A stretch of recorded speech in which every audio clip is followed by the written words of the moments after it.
Scary Reddit Stories Part 85. For 2 years, I had a roommate who was on meds for psychosis. It was me, him and another guy. He was fine, but a little weird. We always made sure to include him in stuff because we didn't want him to feel isolated and possibly worsen his mental state. He never blew up or anything like that, just a quiet and awkward guy. He was not a drinker.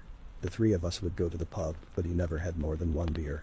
This one day though, he was a little different. He seemed really chipper, much happier than ever before. Not manic or anything, just positive and energetic.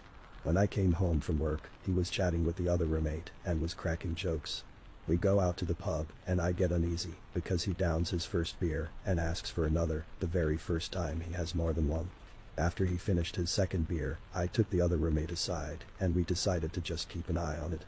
He was having a blast, and we didn't want to ruin his fun. Eventually we were all 8 pints in, which was irresponsible of us, but he surprisingly handled the alcohol fine. He hit on a few girls, and got some interest in return. We had never even seen him talk to a girl before. When he came back we just had to ask him, "Why are you so happy today?" He said he got some good news, that his father passed away. We put it together, that he didn't have the best relationship with his dad. He went into all the abuse he's experienced growing up.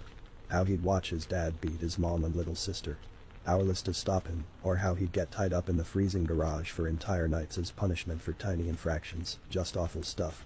We did a cheer to this, because it looked like he was starting to find meaning in life after his abuser was gone.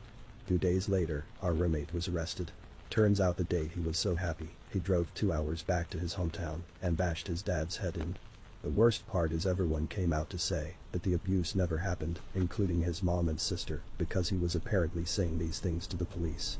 The story made some waves in our state as well, with the court concluding that the abuse probably didn't happen.